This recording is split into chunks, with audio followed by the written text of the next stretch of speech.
Inquire all those questions you've always wanted to know. Ask Kati anything. Hey everybody, welcome back to another episode of Ask Kati Anything. I am your host, licensed marriage and family therapist, Kati Morton. If you're new here, welcome. We're glad to see you. Now, today we have, I think, 8 questions. Yeah, because some of them are a little longer, and you know me, I like to ramble. And so we'll just jump into these. Now, if you are new and you're like, hey, where do I ask these questions? If you are watching this on YouTube, you are already in the right place. On my podcast YouTube channel, which is entitled Opinions That Don't Matter, it's the name of the podcast I have with my husband, Sean. You go over there, and in the community tabs, when you go to the homepage of the channel, there'll be little tabs where it's like videos about, and one of those tabs will say community. You click on that. And on Sunday mornings, I ask all of you for your questions, and you just put them in there in the comments down below those. And if there's one that's really close to yours, give it a like and even leave a comment with an add-on to that question, because I do my best to get through as many of them as possible. Okay. Without further ado, let's just jump right into those questions. And the first one is, Kati, you've mentioned several times that a therapist shouldn't be working harder than their client. But what if they are? How do you address a client who has run out of motivation to get better? What if this is a client that needs to be in therapy, but has just kind of given up hope that things will even get better or that things will ever change? I know this sounds silly. It doesn't, don't worry. And it should be something that comes naturally, but how do you find motivation to keep going? People keep asking me what needs to change in my life and how am I motivated to change my life? And I just don't have an answer. I honestly don't even know what motivates me anymore. I've struggled with MDD, which is otherwise known as major depressive disorder, for several years and recently had a suicide attempt. I've tried finding motivation in my husband and kids, but it always falls short of motivating me to keep going. Is this just laziness? Is it part of hopelessness? I've hit a point where I don't think I will ever get better, that life will always be a struggle, where the weight of this depression will never leave me. How can you find motivation when you just don't think life is worth it anymore? Okay, I thought this was a wonderful question. Obviously, it got the most thumbs up. That's why it's number 1. But okay, there's a lot of questions in here. Now, yes, a therapist should not be working harder than a patient. And if anybody's wondering what I mean by that, what that means is that when we're doing work outside of session and in session, it's important for a therapist to meet a patient where they're at and help guide them along, but not do more work than the patient's willing to put in, because it's not my life that I'm trying to change, right? It's theirs, and they're trying to work on that. And if I don't give them an opportunity to work on it and try to do it all myself, it just doesn't work out. It's not good for the patient. It's really not good for the therapist, and it's really not good for the therapeutic relationship. And so overall, that's a really unhealthy balance in therapy. And if I, as the therapist, find myself doing that, what I usually do is I talk to my patient about it, and I say something to the effect of, recently I've noticed that I am doing more work to help you feel better than you're doing work. And we just have a conversation about it. Do you feel that way too? What's going on for you? Have things shifted recently? I was looking at my notes, it's been the last month and a half, or it's been the last 2 months, whatever it's been. I usually come in kind of knowing when this shift took place and trying to work with my patient to figure out why that shift took place, if that makes sense. And then just figuring out what we can do to come to a 50-50 split again. And obviously it's not like we're keeping track all the time, but it's like, if I don't feel my patient is showing up or is wanting to put in the work, I'm going to talk to them about it and try to learn why and try to figure out what we can do to get them motivated again, or maybe it's a medication thing, maybe it's a different type of therapy, or maybe I refer them to another therapist or a higher level of care. There's a lot of things that I would do at that point. Now, it says, how do you address a client who's run out of motivation to get better? Now, overall, not to just cut to the chase, but overall, it sounds like you're drowning in the symptoms of depression. And in order to get your head above water so that you can do anything in therapy, or even, feel motivated at all, or not so hopeless, because you said you had a suicide attempt, so you're feeling like nothing in life is worth it, even your husband and children, you're like, I just can't. In order to get you out of that, I'm not a doctor, but I would say you need medication. And I would encourage you to talk to a psychiatrist. And if you're already on medication, it's clearly not working. And I know maybe I should try to sugarcoat that, but this is no time to sugarcoat it. You're feeling like you're drowning in the symptoms. You're struggling. You're hopeless. You're, attempting to take your own life. Now's not the time to, pussyfoot around it. You need a different medication or a higher dosage or something, higher level of care, anything like that. Because what's happening is your depression is just snuffing out everything good, any potential positive thought, stealing your motivation, stealing your energy, maybe making you even feel body aches, messing with your sleep, making it so you can't eat when you want to eat. You're like hungry and full, your hunger fullness cues are off. And so to answer the questions towards the end, it's not laziness, it's depression. And is it part of hopelessness? Yes, which is part of your depression and suicidal ideation, right? And of course you feel like you're never going to get better because depression doesn't allow you to see that it could get better. Feeling like your life's always going to be a struggle. Again, because depression like pushes out any positives that have happened and made us think that nothing positive has ever happened. But obviously you met and married your husband. I'm assuming there was a time when you were super excited about him and were in love with him. And maybe you're still in love with him. And I hope that you are. But I'm just saying that like there were those excited times and finding out you're pregnant and having your children. Like there was joy in your life and there were good things that have happened. And we have to believe that those things can come back. Now, depression tells us it's not ever going to happen. And that's just part of what depression does. But I really think you should see a psychiatrist and potentially if you have insurance that allows, see a different one, get another like assessment. We want to get, not just one take on what's going on with us. We might need to get another opinion. And so I would encourage you to see at least one more and take a full inventory of the medications that you've been on. Get a copy of them from your current treatment team. Which ones have we tried? How long was I on them? All that stuff, because that's going to be really important when we go to see another psychiatrist. And not that this is like 100% effective, but a lot of people found success doing I think it's just a swab or you spit, almost like those DNA tests, but there are tests that you do to find out what medications will work best with your system. Again, it's not 100%, but it's just another thing we can try.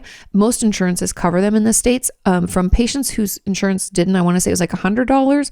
I think if you have that in your budget, $100 would be well spent if this means that we can get on a medication and in 3 weeks we're feeling better. But that's really how you get the motivation to feel like your life is worth it again, because there's no amount of behavioral techniques that I can offer to you. There's nothing I can say to make you feel better because depression's clouding your judgment. It's taking away any hope or joy for the future. It's telling you nothing's ever going to get better, and it will get better, but I'm not going to be able to, all of a sudden make you believe that. We're going to have to get some medication on board so we can stop drowning in the symptoms. Okay? I hope that makes sense. I hope you know that it can and will get better. We just need to get the right support. Okay, let's move on to question number 2. And let me get a drink of water here. My voice has been hoarse for the last week because our friends Lauren and Adam came to town. And when I get excited, I laugh really loud and I talk really loud. And I think I not threw my voice out, but what would you call it? Just I wore it out. I'm talking about my voice as if it's my back, I threw my back out. I threw my voice out. I shouted it out. Okay. Question number 2 says, "Hi, Katie. I struggle a lot with comparing myself to other people who seem more happy." Joy is, or what is it? Comparison is a thief of joy. So not just happy, people who seem more happy, successful, talented, and so on than me. I know the comparison is a thief of joy, but doing this is automatic to me, like a reflex. Being told not to compare myself to other people is like being told to grow 2 inches or to learn to fly. It'd be great, but I have no idea how to do it. Do you have any suggestions on how to start addressing this? For reference, I'm a 42-year-old man with depression, anxiety, and probable ASD. Now, ASD is autism spectrum disorder, if any of you don't know. Okay. Now, if we feel, and there are some comments to add on to this, but if we feel the need, not even the need, if we feel like we're comparing ourselves just like it's an instinct, like it's not something that we really choose, it just happens automatically, here's what I want you to do. When you find yourself looking out at someone else's life, first of all, we never know what's really going on in someone else's life. And I just have to put that out there because it's like if we're on our phone on Instagram, we're like, oh my God, her life looks so good, or his life looks so amazing, or oh, they're making so much money or whatever. And here you are drowning in debt or struggling or not liking your career path or whatever, right? We look out and think they have it all together and it's amazing. But behind the scenes, we don't really know. We're making a lot of assumptions, and they might be going through the exact same things as us. They just know how to take a good picture to make things look a certain way, and they quote unquote tell a good story about their life, right? So just putting that out there. It's never as good as we think it is. But what I want you to do is when you find yourself doing that, when we're looking out and thinking, oh, everything's so good and they have it all together and oh, I'm such a loser and blah, blah, blah, right? We're comparing. I want you to, when you say something nice about them, right? When you make an assumption, oh my God, they like make so much money. They're so successful. You're giving them kind of a compliment, right? I want you to then look at your life and find one thing that you're grateful for or one thing that you can compliment yourself on.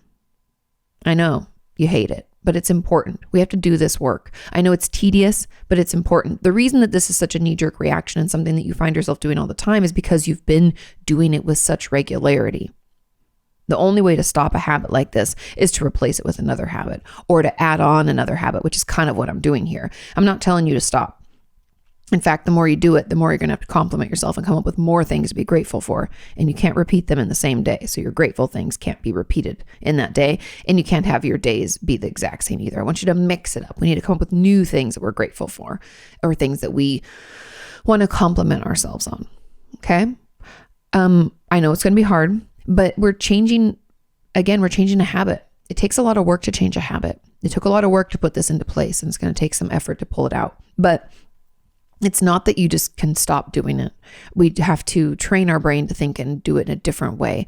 And so my goal for you is to pay attention and notice when you're doing it so that you can offer yourself a compliment or what you're grateful for. Cool? Cool. Okay. Now there was a comment on this and it says, as an add-on, how do you stop yourself from comparing yourself to others to the point where it becomes crippling? And you just can't seem to do anything right because your anxiety gets bad when you do it, and yet you can't stop doing it. I know that's a really long, confusing question. Sorry. No, it's okay. No problem. So I guess, again, it's not about stopping it. I think that's kind of sometimes how we can get ourselves caught in situations or in patterns is when we think that the only way of doing something is just to like try to stop it, right? Oh, I just have to stop doing this. It's just, I'm overdoing this. So I must, it's not so much about the stopping. It's more about the understanding where it's coming from and working to change that behavior or that pattern by introducing something more positive. And I think if we can not think about stopping it, but instead think of trying a different technique, then we'll feel better. I know that sounds kind of woo-woo or maybe a little silly, but I'm here to tell you that when we think, oh, I can't do this anymore, that's all we're going to want to do. It's almost like the diet mentality when it comes to like behavioral change. We'll tell our brain, oh, we like, don't do that anymore. And then immediately our brain's like, thinks about it again. And we're like, and doing that like stop kind of stuff doesn't always work. I'd argue most of the time it doesn't. I think what will work is when we notice we're doing it, saying, oh, I'm comparing again, or I'm doing it so much, my anxiety is getting really bad. Oh, Katie said that instead of just letting my brain spin out and compare and like, make me more anxious, instead of letting it do that this time, I'm going to acknowledge that I'm doing it. I'm not going to judge myself. I'm going to say, oh, fuck, you're doing that thing again, right? Oh, and then I'm going to tell myself, hey, I'm actually really grateful. I'm going to be honest here. I'm going to try to think of something for myself. I'm really grateful that Sean and I were able to buy a home this year. That's pretty amazing. I never thought it would happen. I thought I'd be a renter for life. I'm really grateful for that. Now I know that's a big thing and we're not going to have those all the time.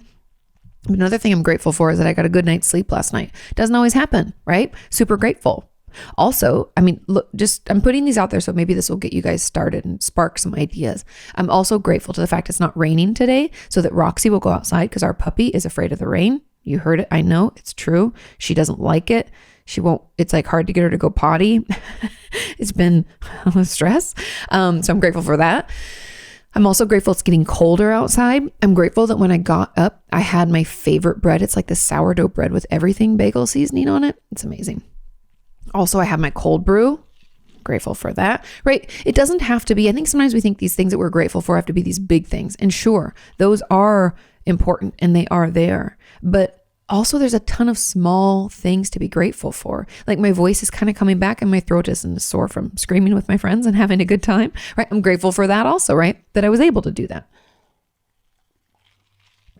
I know this is hard and I know it's tedious, but I'm just here to tell you that it is life-changing. I've shared this story many times before, but I'm going to share it one more time.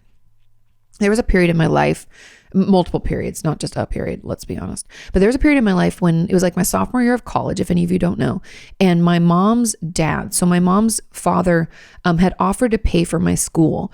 And long story short, he was in the Navy and he, before Pepperdine was in Malibu, they were like stationed down in Long Beach, I think, or something. And they would come up the coast and he saw them built. He just thought it was such a cool area. And he was so excited that I was going there. He offered to pay for my schooling as a loan at a low interest rate to our family to pay it back. Okay. And I know some people's parents and, family pay for their schooling. My family's not like that. And my parents didn't have the money. So it was really great that he offered to do that. And I want to say our interest rate was like 2% or something. So he offered to pay. And then he got, I don't know, not senile. I don't just want to throw that word around because I don't really know what happened. But after my freshman year, it was like 2 weeks before I was going into my sophomore year, he decided he didn't want to pay anymore. But I'd already said no to all the loans and everything. I hadn't set up, done the FAFSA and all the stuff that you have to do in the States. I had to withdraw from Pepperdine for a year and go up. I went up, I'm saying up because it was north to Seattle. And I went to Seattle Central Community College for a year as I saved money and applied for loans again and filled out all the paperwork. And during that time, I was really in a shitty place. I was super angry. I was frustrated. I had all this stuff planned, right? Like sophomore year is usually people study abroad. That's why I went in the summer after that to go to Costa Rica to do a study abroad.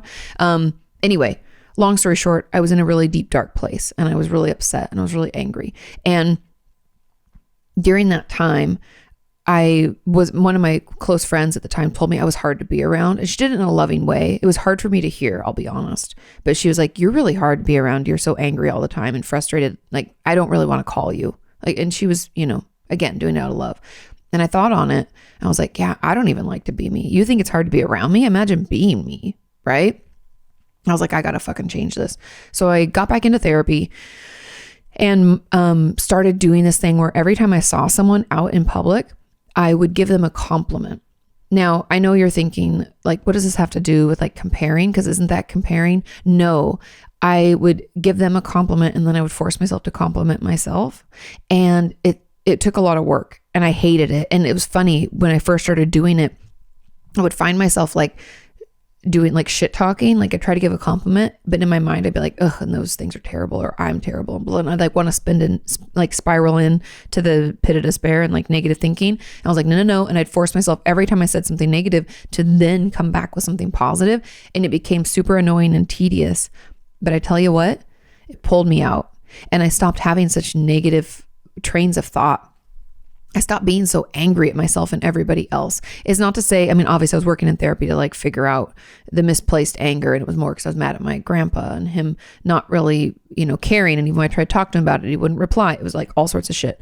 But that part of it changed my mood for the better day in and day out. And it turned me into like this, almost what I would call the cynical part of me be like a gross, like super positive person. And it wasn't that I couldn't be sad or life couldn't throw things my way and I'd be like, oh, that sucks.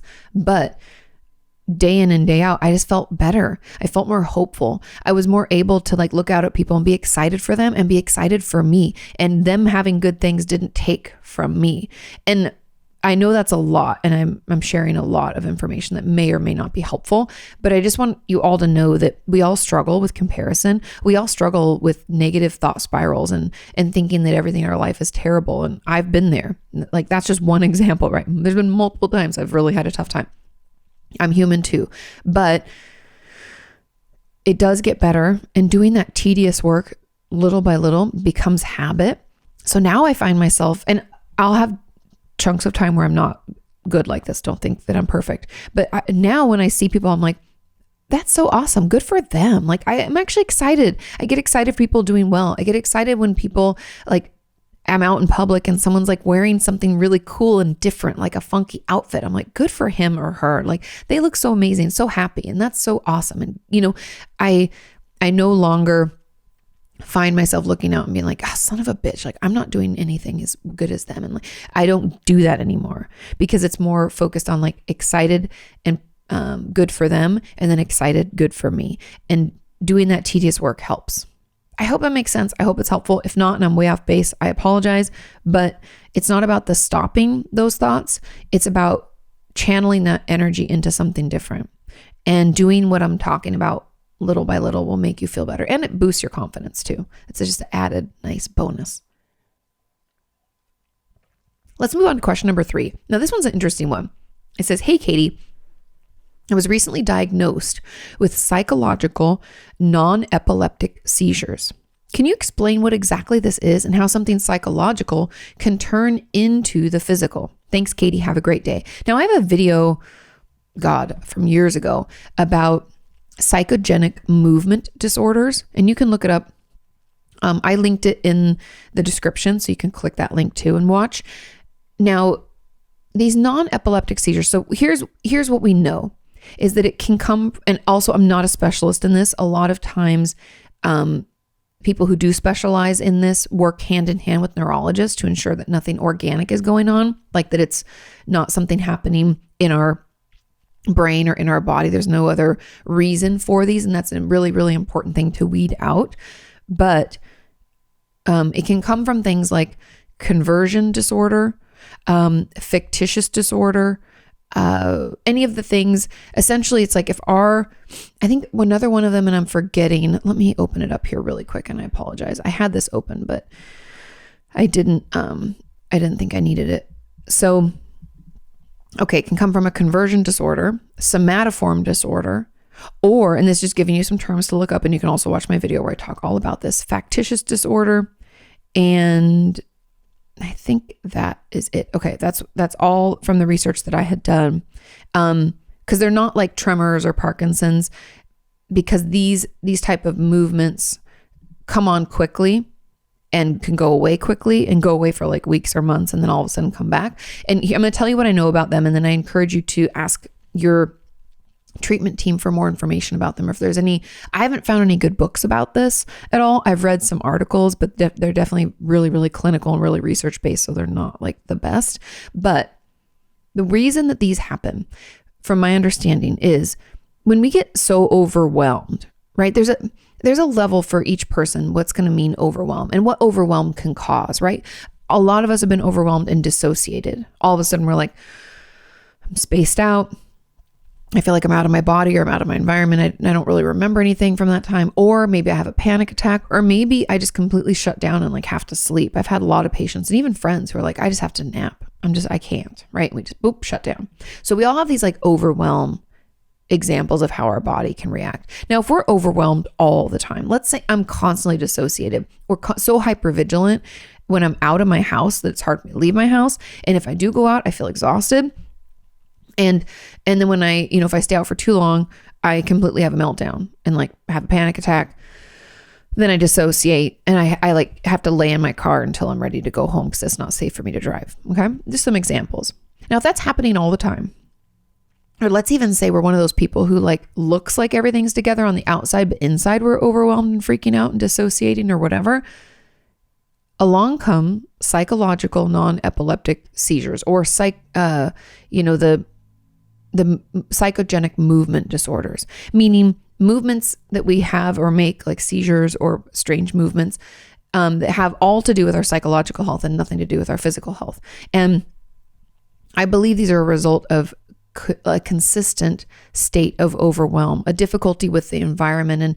And that's why like conversion disorder and somatoform disorder. And if you want, let me pull those up so I can read you the exact diagnosis.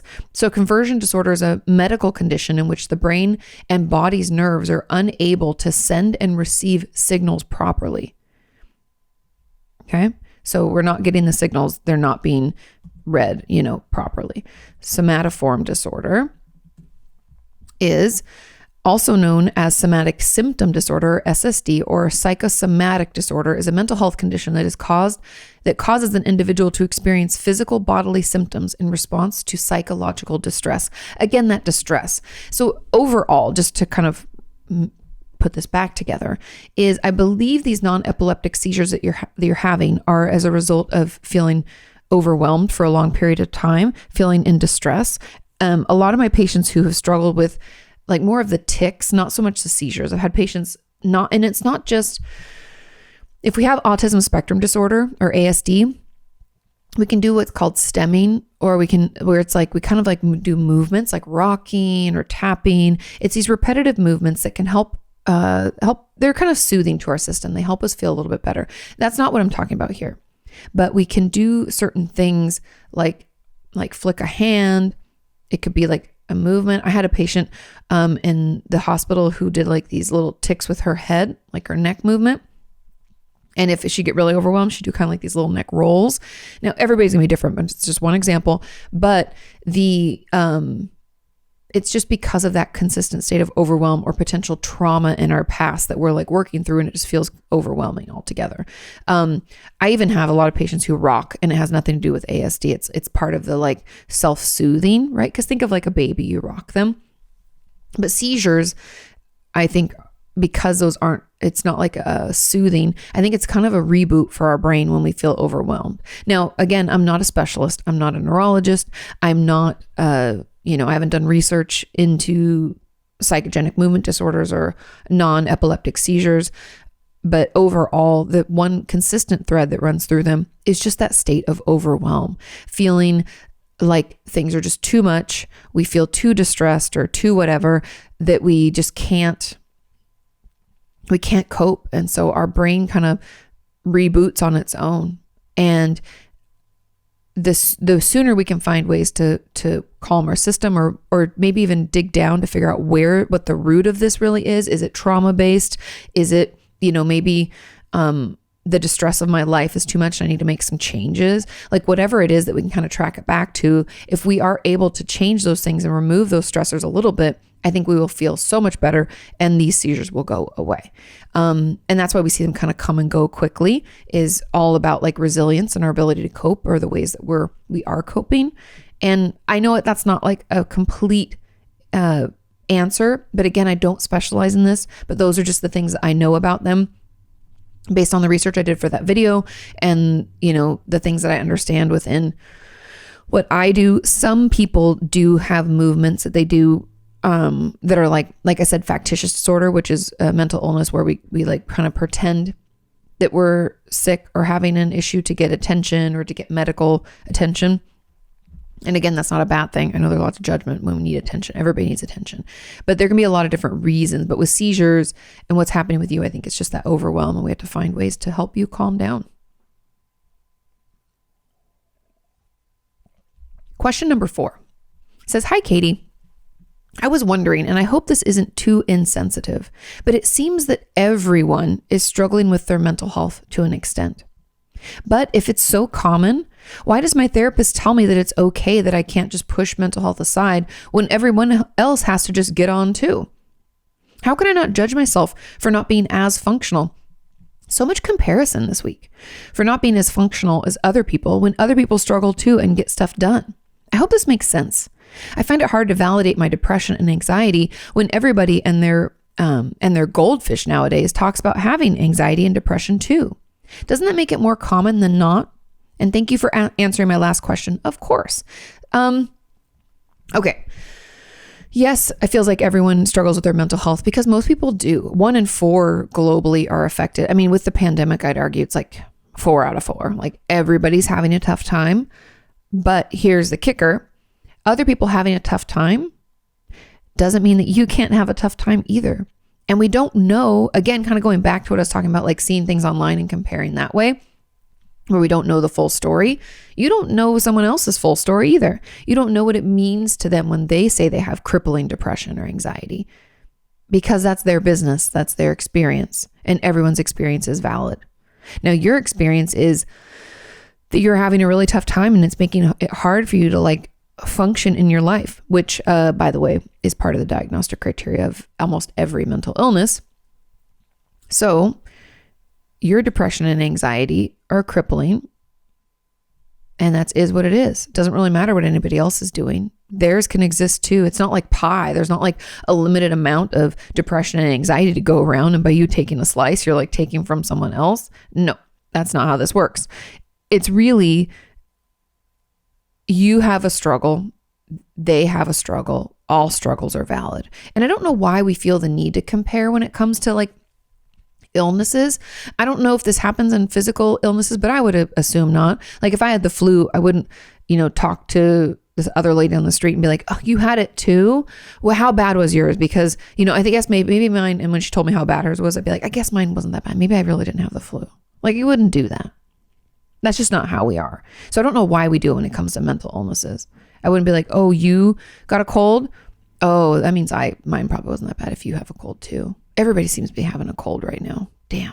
I don't have a right to be sick. What? No. You have every right to be sick. You have every right to have anxiety and depression that's making your life difficult. And it is common. Anxiety is the most common mental illness. I was reading through the question again. It's the most common mental illness affecting, I don't know how many millions. I want to say it's like 30 million people, maybe 40 million people. A lot of people anyway. I think everything's underreported. So I always assume every mental illness is happening with more frequency or is more common than we think because like no one's asked me, like how would they know? If I didn't get diagnosed, how would you know? So anyway, I think that, that it probably comes, I talked to your therapist about this because I think this judgment and this comparison, it's going to take, you're going to have to fight back against it kind of in the same way I was talking about how we have to give other people compliments. I think we have to validate other people and ourselves simultaneously. So when we find these thoughts coming up, I think it might be beneficial for you to think, yeah, that must be really hard for them, right? And we have to have identifiable people. I would encourage you to challenge with facts. And because we don't have any facts, when we have these thoughts about like huge swaths of people that we don't know, and we're like, oh, it seems like everybody in the US, right? Everybody around the world is talking about anxiety and depression. Everybody around really? Is that actually supported with fact? The short answer is no. So you tell your brain to shut the fuck up and stop doing this to you. And instead we say, other people do have anxiety and depression. And I personally, because I struggle as well, right? Validating them, validating us, know how hard that is. And that must really suck. And I hate that all of us are going through this, right? There's no judgment. There's no hierarchy. We are. And so I'd encourage you to pay attention to when you're judging or when you're thinking that everybody else has it, therefore you can't. I want you to check your facts and I want you to validate yourself and others simultaneously. I think it'll be easier for you to validate other people. But then once you've done that, I want you to, turn that on yourself and be like, and for me too, but be more specific, use some language like, and I know, so let's say we've said to other people, I know that it can be really uncomfortable.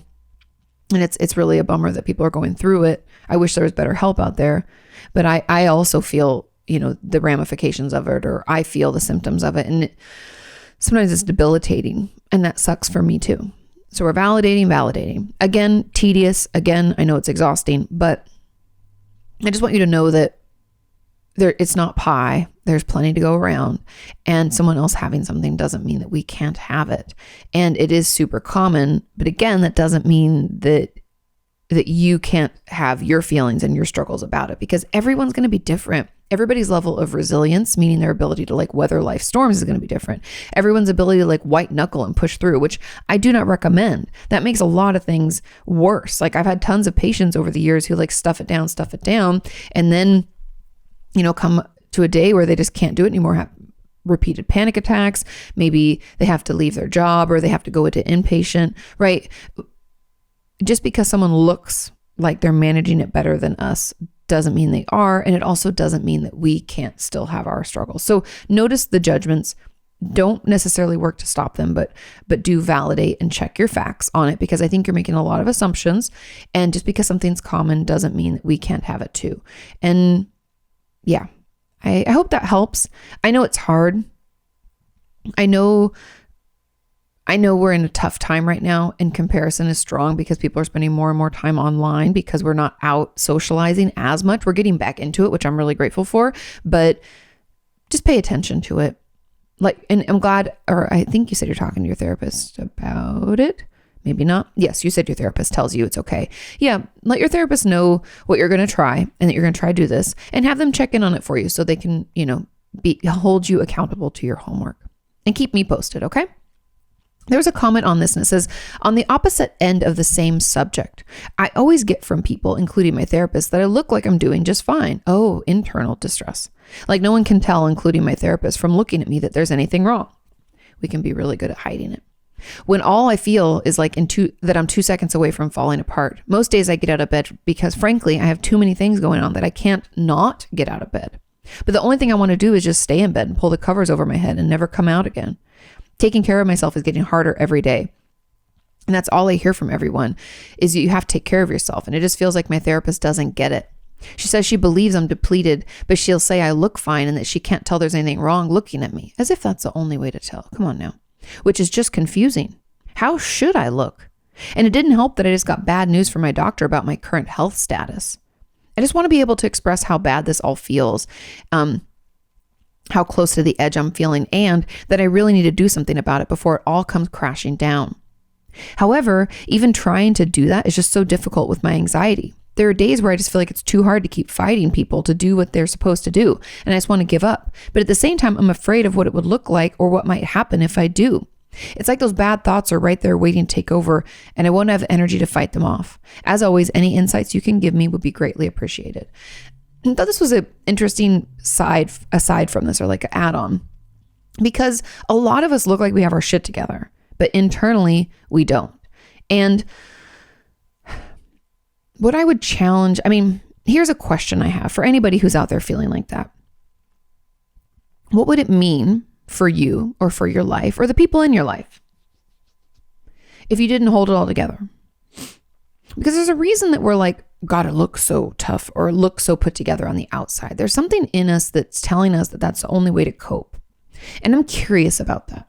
So almost in my head, I'm like, instead of trying to change that or say like, how do I let people know that I'm having a really hard time? I'm more curious about like what it would mean to you, or like what you assume it's going to mean to people around you if you fell apart. Because we don't all have to be strong all the time. We don't always have to have it all together. There's nothing wrong with falling apart, but I'm curious what you tell yourself about it, because the only one pretending to hold it all together and make it look okay on the outside is you. And I don't mean that as any judgmental, like pointing you. I'm just saying that no one's telling you have to hold it all together, but we're taking on that responsibility for some reason. Now, here are some thoughts I have about it, or hypotheses that I have that I would want to test. Are we like in our family, maybe the one that fixes everything? Are we responsible for everyone else's emotional well-being and physical well-being? How did we get that role? If that's true, how do we get that role? Do we accept that role today? Maybe we don't. Can I just bounce out of that role? And 100% you can. You know how we do that? Putting other people in charge, delegating, and letting ourselves off the hook. Yes, it takes some mental like fortitude to be like, nope, I'm not responsible. Nope. In the first like bit of time, you're going to feel like you don't have anything to do. And you're going to feel like you're not doing your quote unquote job of like holding it together, doing things for everybody else. But over time, and you'll find your brain fighting it, you're going to start to fall apart because we don't have the distraction. Okay, so I'll get into that now, but consider that. Why do I feel like I have to have it all together? If I didn't have it all together, what would that mean? Let's dig into that. Secondary is that we can do this. We can try to hold it all together and look like we got it to, we're doing good, as a way to distract from how shitty we feel. And it makes sense. Nobody wants to feel shitty or admit that they feel shitty and like actually feel it. Ugh, right? Nobody wants to do that. But unfortunately, we have to let ourselves feel all the good, bad, ugly, indifferent, whatever thoughts, feelings, things like that. Let it like wash over us. It doesn't have to take over us, but it can happen, and we can be frustrated and we can feel it and we can move on. And I think I would argue that maybe this like stuffing it down is our only distraction, our only way that we know how to quote unquote cope, which tells me we need more coping skills and more resources. It's not just about taking care of yourself. Even just doing this is taking care of yourself. So it's not so much that your therapist needs to notice that you're barely holding it on or holding it together. It's not the people in your life need to notice. we need to find a way for you to be able to tell people. First, we have to find a way for you to be able to tell yourself, I would assume. Yeah, I think that's probably the hardest, is just admitting to yourself that like, I don't feel good and I don't like this and I don't want to do this anymore. That might be really hard, or it might be easy, but I'm talking it out, right? We're just talking it out. Because if we can dig into that stuff and we can figure out why this role is the role that we took or have taken or continue to take, right? Why this role? Why can't someone else take it? Could someone else do it for a bit? Could we divvy up this role of having it all together to other people and take turns falling apart? For some reason, there's always one person in every family. It's usually like the hero child where they do everything perfectly and good. They hold it all together for everybody. And if the hero child falls apart, other people in the family can be like, they can scramble to try to hold their own shit together or to push that person back into holding it together. It's just interesting. I don't really have like a full answer for this. I'm curious about those things. I want you to think about when you took on this role, because my guess would be from a very young age, you've always been the one that has it all together. And I think a lot of us can feel like we have to have it all together. And I always am curious, like, well, what would happen if you fell apart? What would happen if you melted down? Is that so bad? What's so bad about doing that? What would that mean for you? What are you telling yourself about that? I'm curious. But yeah, I think, and then my homework for you is to get better, meaning we're just going to start practicing at telling people that we're not doing well. Start with your therapist and even tell them, I'm going to try to get better at telling you how bad I feel and what's really going on. Because I know I can, from the outside, I can look like everything's fine. And that's really our work. Little by little, we have to break this pattern, because I think we've been in this pattern probably since we were like 10 years old, maybe even younger.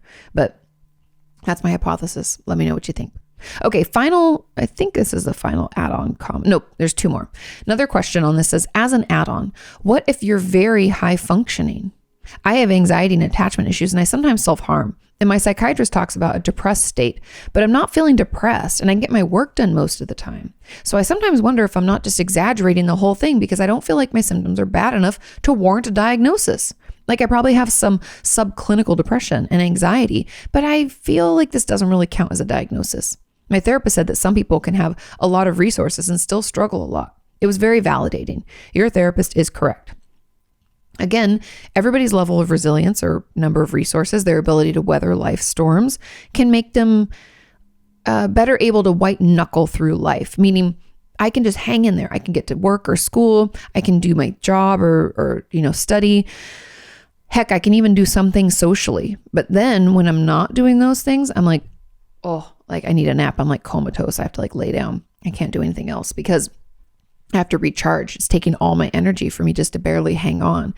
High functioning mental illnesses are still mental illnesses. It just means that because of our level of resources and what did your therapist say? Sorry, I have to read it again. Yeah, he said resources, but coping skills, let's say, or a level of resilience. But because of that, the level, then we're able to do the things that people assume people with depression or anxiety can't do. And I'm here to tell you that mental illnesses look different depending on the person going through them and depending on the situation in which you encounter that person. Like if someone was to see me out at like a work event where I have to like schmooze with people and talk a lot, you'd be like, oh, Katie's an extrovert and she's like super outgoing. I can be when I have to be, but in my like self of selves, I'm not that person. After those events, I need like 3 days to recover where I don't talk to anybody but Sean. And that's it, right?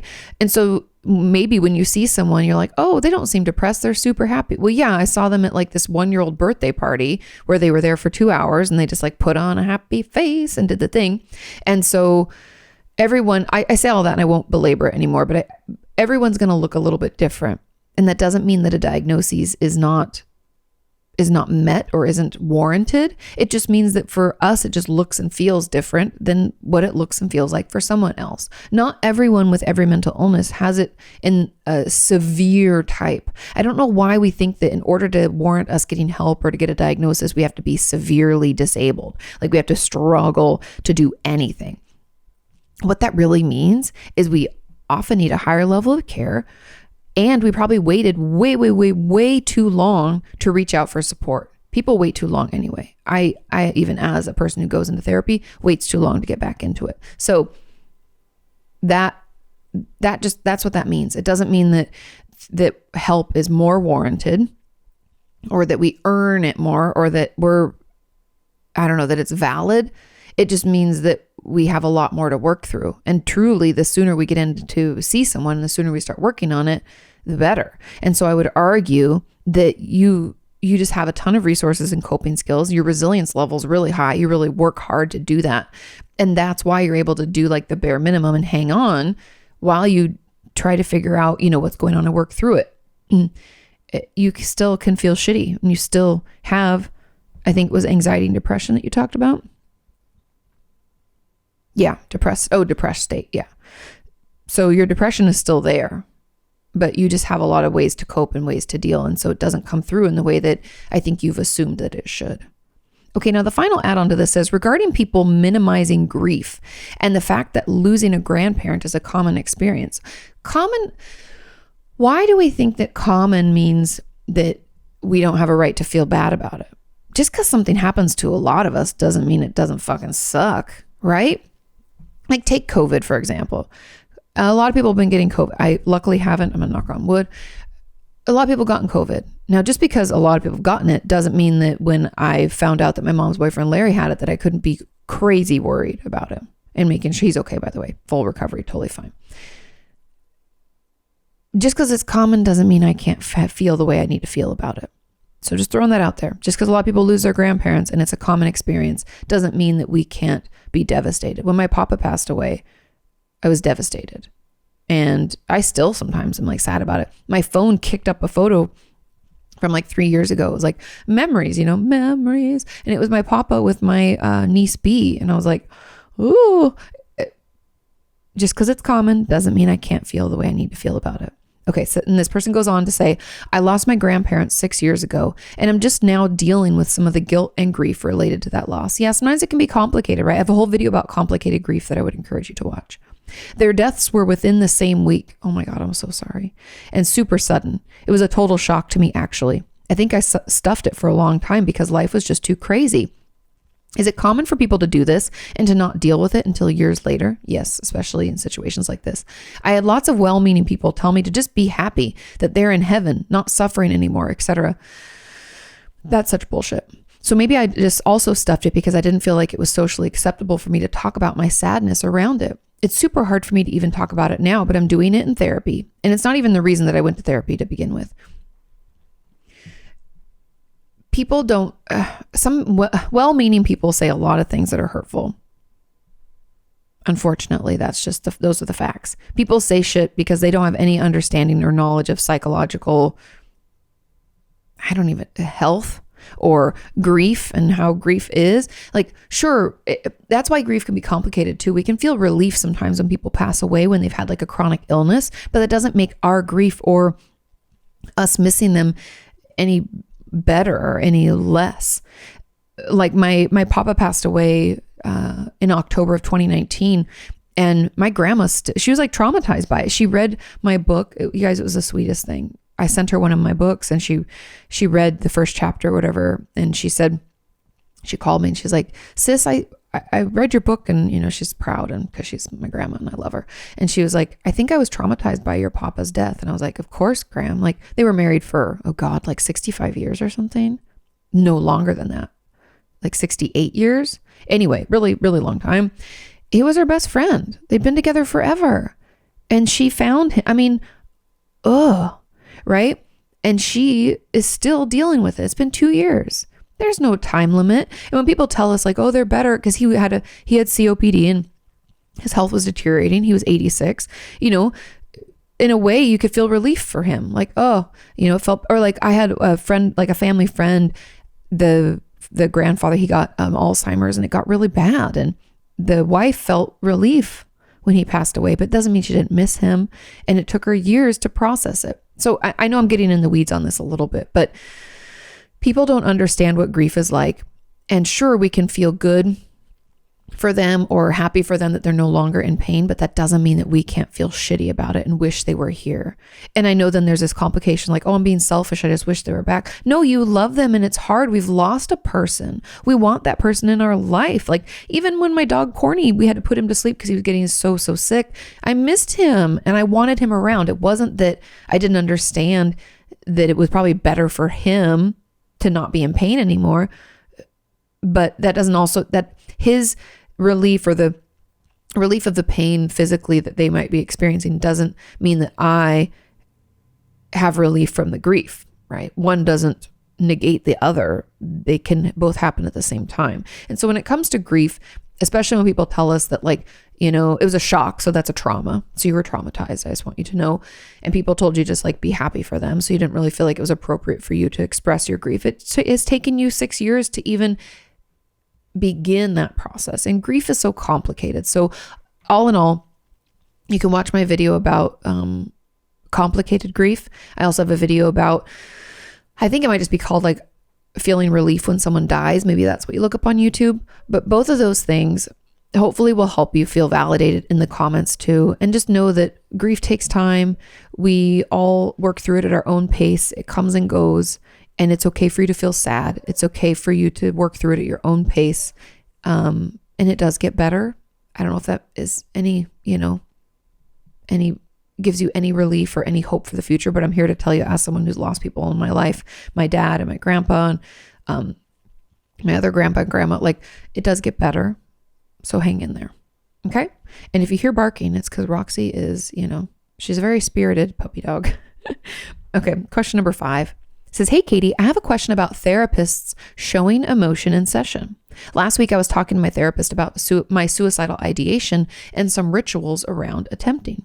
Her response after I explained what was going on was that it makes her sad, and she teared up and had to take a minute to compose herself. Sadness of any kind makes me really uncomfortable. That's interesting. So I didn't ask her why that made her sad, but when I've talked about my trauma, she's been emotionless or almost robotic, even though I really wanted to. Interesting. Would it be weird to ask her why one makes her sad and not the other? Thanks. Of course it'd be fine. The great thing about therapy is we're sharing in a human experience. Yes, the relationship itself is a little bit different, but this is a great place for you to not only understand why one thing makes her sad versus the other. I have my suspicions. I don't know if you want me to share them. I'll share a little bit about what I think it is. Trauma, I'd assume, is in the past. And the suicidal ideations or suicidal rituals are now. And when you're a therapist, you can feel for patients in the past, but when someone's feeling so hopeless and helpless now in the current, and sometimes as a therapist, you can feel like helpless to make them feel better or to work with them to work through it, right? I know we can't make anybody feel better, but you know what I mean. I can feel a little helpless too. And that feeling can be really sad. And then I can feel really sad for them because imagine the helplessness and hopelessness they're experiencing. It's just really hard. And yes, trauma, when we're trying to process it, can be hard to hear as well. But this is like in the current, and we can feel a little bit more responsibility for it. But I don't really know what her reasoning will be. And I would encourage you to ask. That's totally fine. But therapists are human too. And I think that's the great thing about it is even though we don't know anything about our therapists, about their life, it's a great place to practice communication. And I would really want you to dig into why sadness is so uncomfortable for you.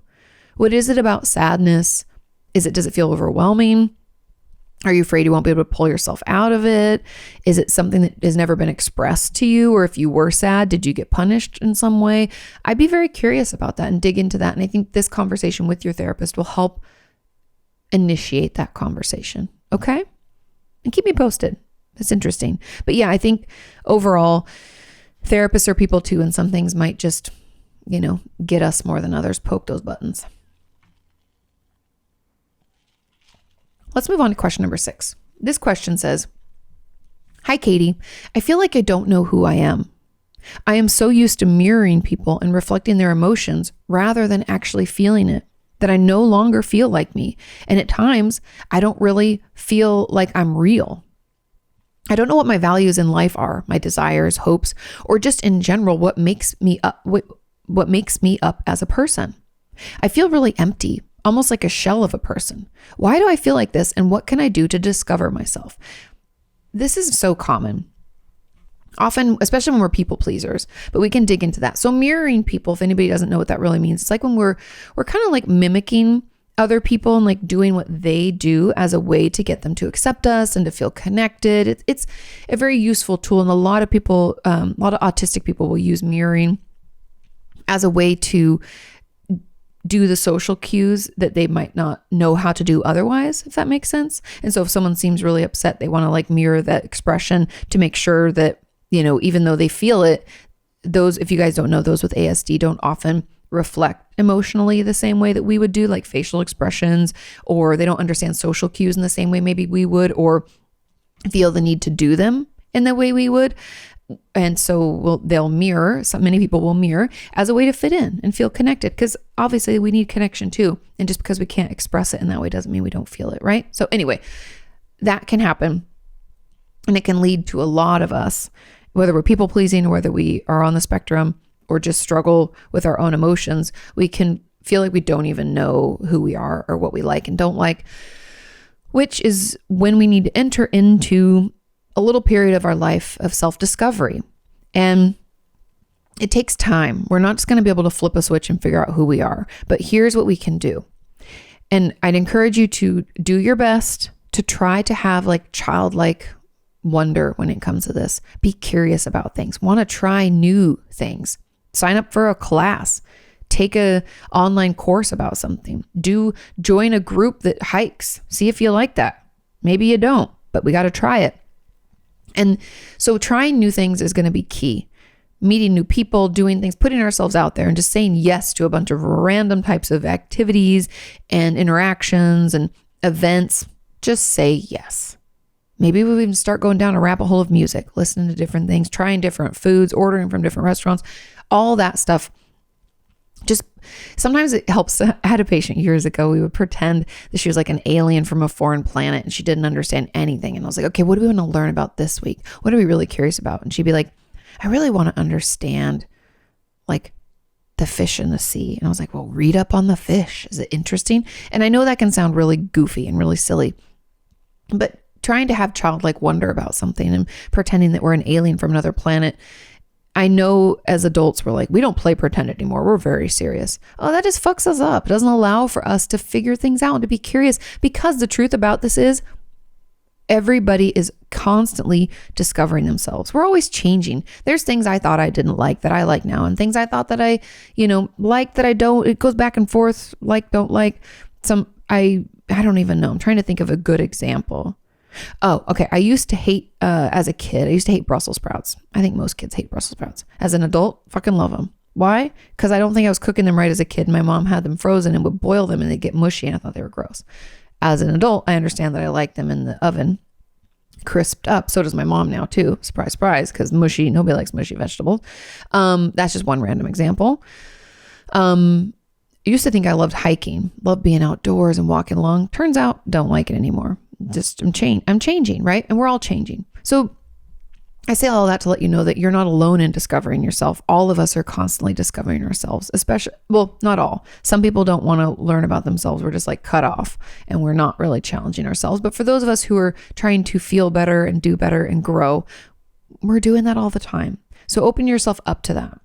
And here's where it's going to get tricky for you. If we've never checked in with ourselves, if we're always looking outside for validation or for any kind of like cue that they like something or want to do something and going along with stuff, it's going to be hard for us to know when we like and don't like something. And that's why when we try out these new activities, I encourage you to do it solo at first. And if you aren't very social and going out in a group by yourself, you're like, oh my God, absolutely not. Let's do things at home. Let's try different foods at home. Let's listen to different music. Let's try some different courses. There's tons of online courses these days. Let's learn about something, see if we're interested. What do we like and not like? Let's, watch some TV shows. Did we enjoy that? No. Do we like being scared? Maybe we do, maybe we don't. Give yourself an opportunity by yourself to think about it. And I assume at the beginning, you're going to have a tough time and you're going to say, I don't know if I like or don't like that. I don't know. Then I want you to grab the feelings wheel, which I know a lot of you are like, well, how is that going to help? If you just go to feelingswheel.com, print that off or save it, bookmark it on your computer or your phone, look at that and see what feelings, once you've done an activity, actually, it might be better if we do it before and after, but if you just do it after, that's okay too. But before, let's pick 3 feelings off of the wheel.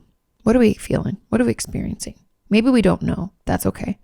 Then after we've done something, does anything come up? Even if it's just one feeling, is there any feeling that comes to mind? What does that feeling tell us? It might tell us whether we like or don't like something. But allow yourself to be curious and learn as you go, and know that when you say you don't like something doesn't mean I will never. And if you do like something, it doesn't mean you're always going to. We have the right to change our minds and change our likes, but we have to just allow ourselves the curiosity, the like childlike curiosity to discover it. And I think trying new things, and when friends ask you to do things, or if someone at work is like, hey, we're all going to go bowling, be like, yeah, I'll do that. Maybe I'll love it. Maybe I'll hate it.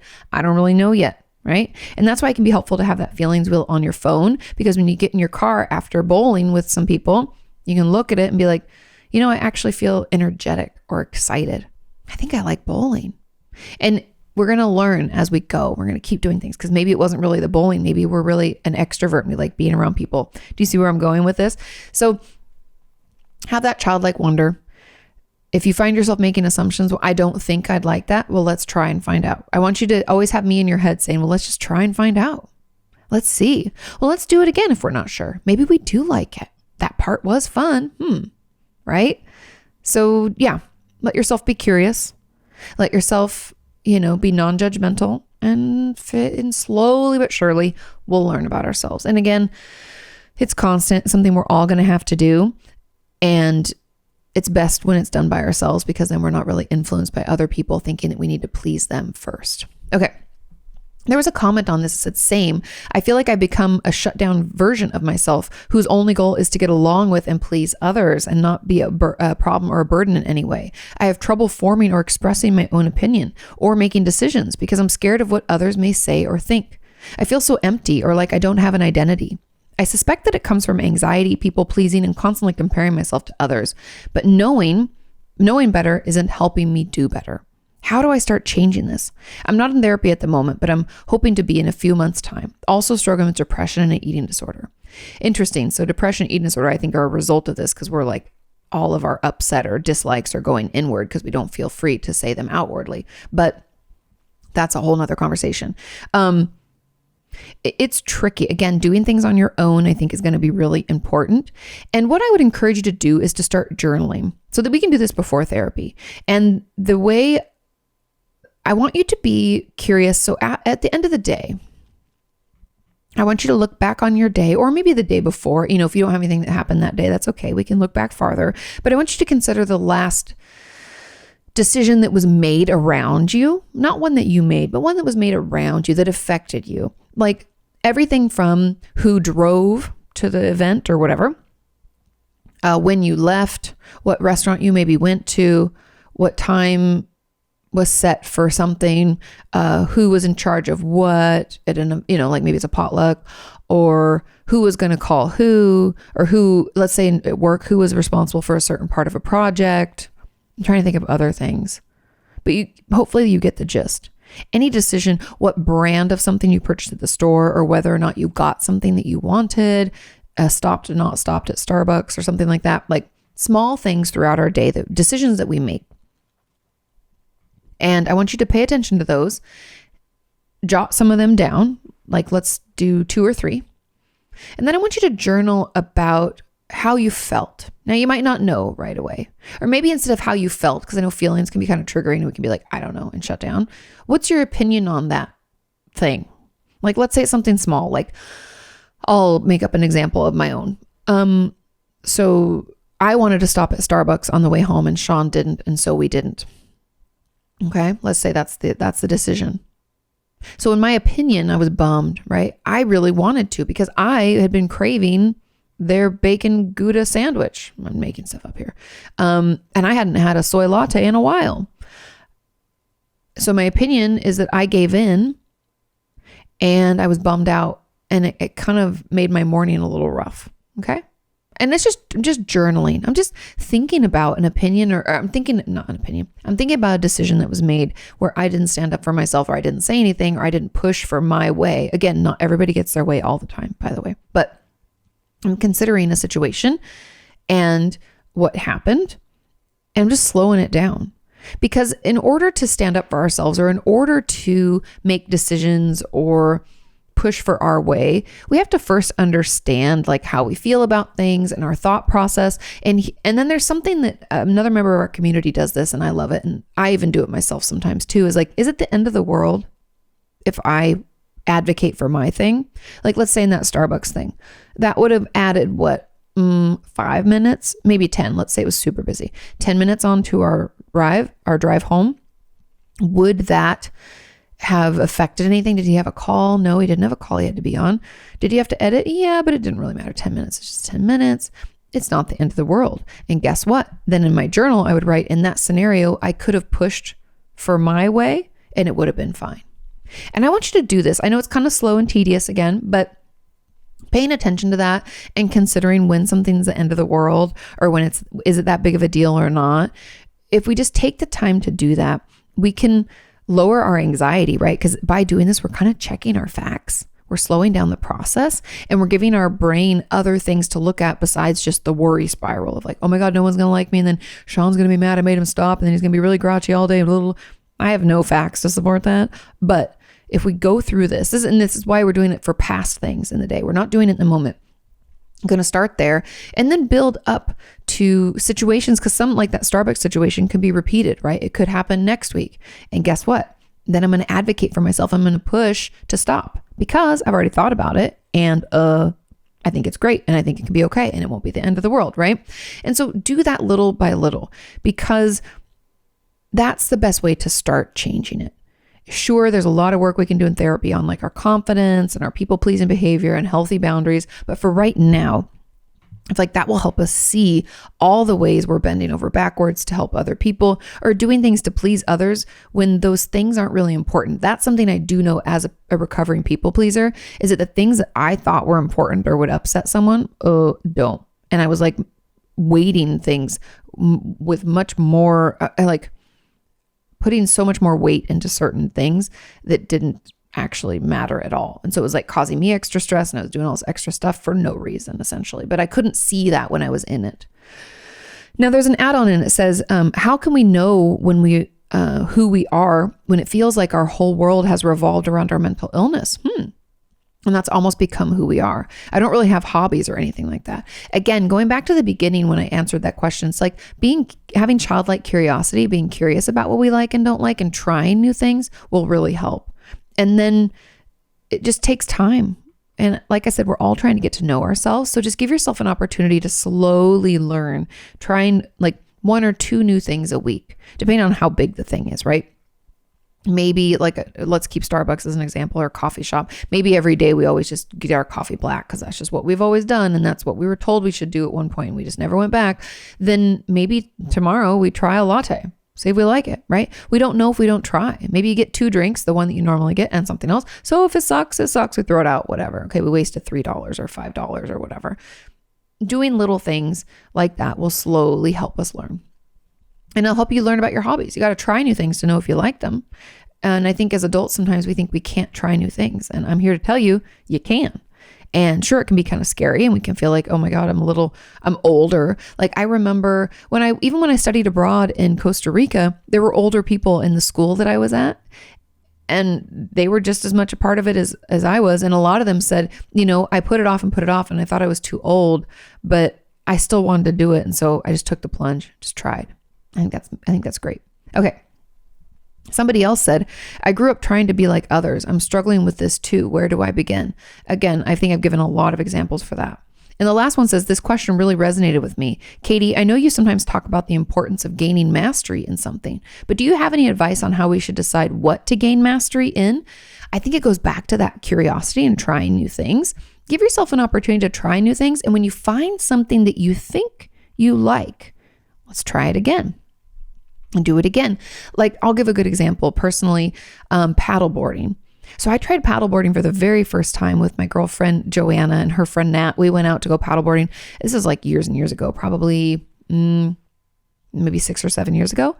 And I fell off immediately, which I was glad I didn't bring my phone, because they were like, I'm not going to fall off. I'll bring my phone. I was like, oh, maybe. I don't trust myself. I knew myself. So anyway, I tried it. I liked it, didn't love it. Didn't do it again. I wasn't sure if I really liked it. Then my mom really wanted to try it, and she came into town. And so we went out and we did it. She loved it. Sean's sister loved it. So we've gone a couple of times, right? We've gone out to do this. And I wasn't so sure at the beginning if I liked it or not.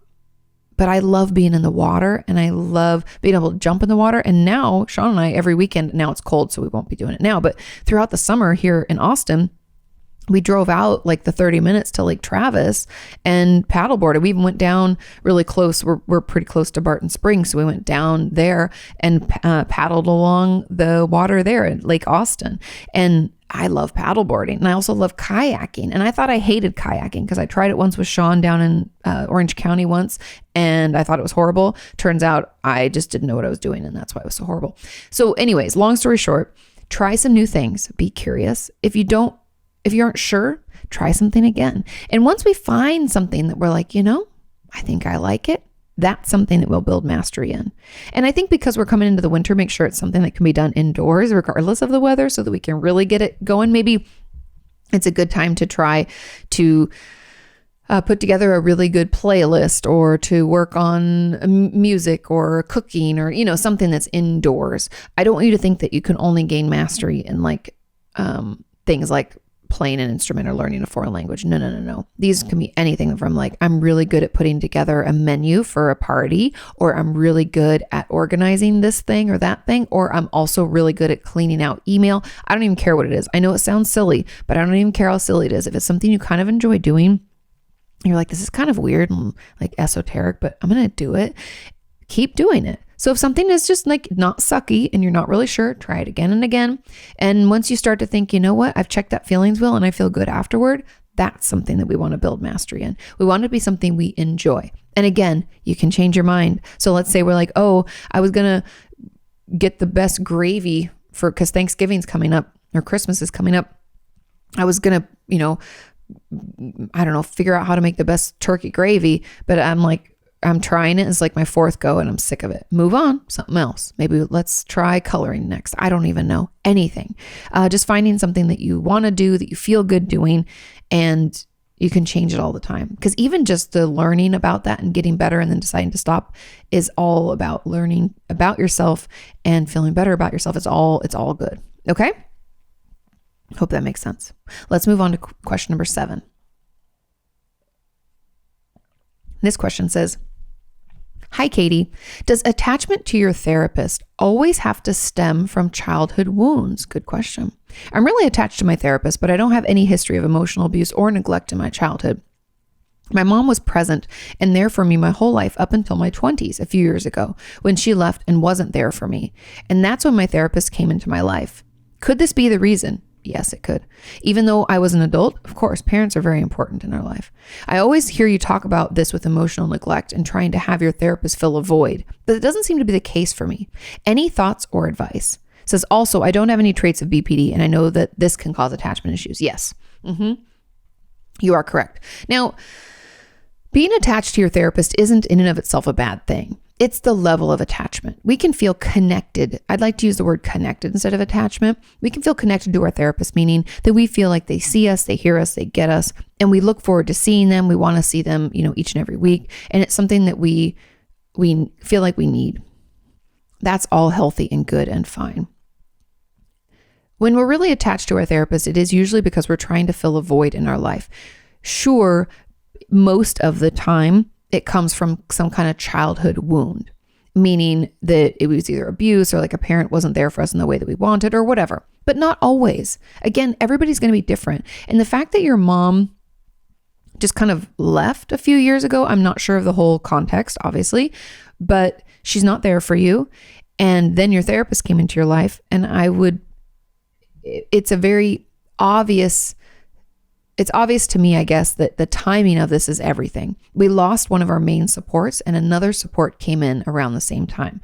Of course, we're going to kind of like imprint onto the therapist. We're like, oh, you can fill the role as my mom, right? Especially when we're having a difficult time with our parent and we're trying to work through that, we can, want to like fix it by being like, okay, well, my therapist will fill that role now. I don't really have to fix that. And it's like a defense mechanism / coping skill. And it's common. So this could definitely be the reason. I would dig into this with your therapist and be curious about it, not judgmental. Everybody gets attached to their therapist. I think it's a very normal thing. It's about the level of it. But the fact that you're feeling really attached, I believe has something to do with your mom, leaving and not being there, and then the therapist coming in. It's all about that timing and losing one of your main supports. And I am very suspicious also, just out of curiosity, because your mom was very present, but I'm just like, how come she has left? For a parent to just leave, I'm like, are we sure things were good when we were growing up? I would have questions about that because I don't know the whole story, so I don't really understand what would cause her to just all of a sudden leave now. But anyway, those are my thoughts. And I think your therapist is still filling that void from your mom. And it yes, you're an adult, but that doesn't make the pain any less so. Okay. The comment on this said, same. My therapist and I are very attached to each other, and we both recognize this. Ooh, both. Uh-oh. I don't have a history of any emotional neglect either. She's been such a role model for me in terms of a healthy relationship and is very supportive. It's a little muddy when your therapist is attached to you as well. And I would caution you against this. That sounds a little like there aren't healthy boundaries in your therapeutic relationship. I'm very suspicious of this. Not to throw, shine a light onto something and make you feel concerned, but I would be concerned. I am concerned. And to recognize it and to not refer you out. I feel like some boundaries been breached, or there's some kind of transference that you're putting, because it's normal, into therapy, and your therapist isn't dealing with their own shit, and they brought counter-transference into this session, which is why they're feeling attached to you. That's not very healthy. I'm just putting that out there. That is not good. Okay. I know there's a thing called transference, in which it can be positive, but I would still like to know if us being attached to each other is a bad thing. I should have read through the rest of the question before I gave my thoughts, but yes, I think that's a bad thing. That's countertransference, meaning that your therapist is then reacting out of your transference in a way that is not therapeutically healthy. Now, sure, it can feel good to you, of course, because you're attached to them, and to know that they're attached to you, you're like, oh, I can fill that void. But that's the therapist's role, is to not do that, is to help you understand where that void is coming from and help you fill it with things that you can rely on. Because the thing that kind of sucks, and I hate saying this, but I've had to say it multiple times, we cannot rely on other people to fill those voids. It's never going to work. People can, your therapist can retire. They can go on maternity leave. They can go on vacation for an extended period of time. Something could happen to them. They're your therapists. They're not supposed to be an emotional support for the rest of your life all the time and be there for you. That's not how that works. We can only do that for ourselves by healing and working through whatever caused the void in the first place. Sometimes trauma, emotional neglect, things like that. It is great to have a very supportive and understanding therapist, but again, that's a bad thing. And I hate to say it like that, but it's just the truth, and I'm sorry. And someone said, as an add-on, if you think it's related, can an attachment to a teacher, to your therapist, teachers, etc., stem from an overprotective mother? Yes, it can go both ways. Could it be the case that you are so used to emotional participation and attention that you want it more and everywhere, not just at home? I know you said that our parents might have not given us the flavor of ice cream we wanted, but she literally gave me every flavor that I know of. And the only time she wasn't fully there for me was during traumatic events, because she was going through the exact same thing. I remember you once said that healthy attachment can be disrupted when there's a trauma and the primary caregiver cannot protect from. Could you talk more about this? Yes, I can talk a little bit more about this. I think we can... If we have overprotective, or what I would call like helicopter parents, that can cause its own ish. And yes, it can be very similar, because anything to extremes, like not enough or too much, can cause us to connect to other people and want to fill maybe the void that we feel with that overprotective or absent parent. Now, I know that people might be thinking, but the mom was there and like she did everything and she, was emotionally supportive or whatever. It was just overprotective.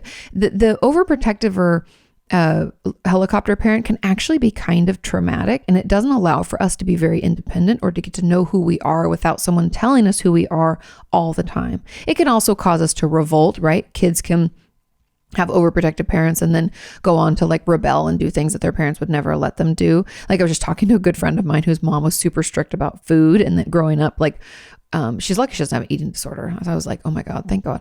But her mom was so weird about food all the time that when she would go to her friend's house, she would eat like everything. They called her the garbage disposal. She'd be like, any sugary candy?